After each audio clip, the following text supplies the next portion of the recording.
Dans le secteur de l'éducation supérieure, le gouvernement du Québec vient d'imposer un décret d'1 an pour limiter le nombre d'étudiants étrangers sur le territoire.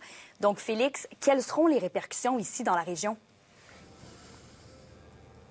Eh bien, l'UQAT, pour sa part, pense que le décret déposé aujourd'hui par Québec pourrait limiter leur expansion, surtout pour ce qui est du 2e et 3e cycle, où il y a une part importante d'étudiants étrangers pour tout ce qui est la recherche et le développement.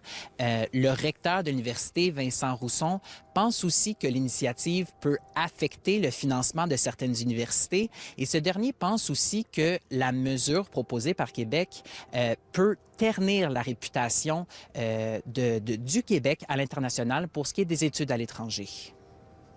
Actuellement, toutes les universités, avec tout le battage médiatique du projet de loi cet automne 74, mais là, de son adoption en décembre et de l'annonce des quotas, fait en sorte que les étudiants étrangers, en fait, le message que là, nous, on reçoit et qu'ils reçoivent, c'est, ben, venez pas étudier au Québec, c'est compliqué, vous aurez peut-être pas de place, alors allez étudier ailleurs dans le monde.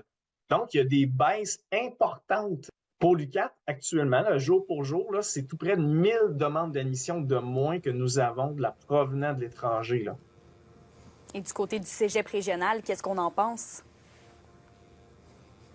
Même son de cloche qu'Emilia, le cégep se dit perturbé par le décret signé aujourd'hui par Québec, surtout que le cégep avait déployé des efforts considérables pour tout ce qui est du recrutement à l'international, comme m'expliquait son directeur général, Danny Mercier.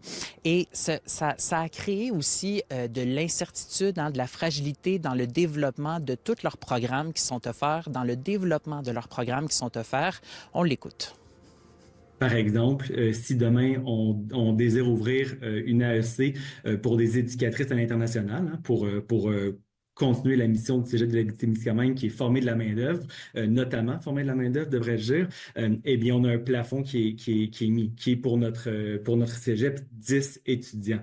Donc, difficile d'entrevoir là, comment est-ce qu'on peut justement développer davantage à ce niveau-là, en tout cas sur le court moyen terme. Puis ça crée aussi beaucoup d'incertitudes. Donc, quand on regarde, bon, là, on a un plafond qui est octroyé de février à février. Que se passe-t-il pour l'année prochaine, pour l'année d'après? Est-ce que le plafond reste le même? Est-ce qu'il diminue? Est-ce qu'il augmente? Donc, en termes de prévisibilité, là, on n'est pas super bien enligné.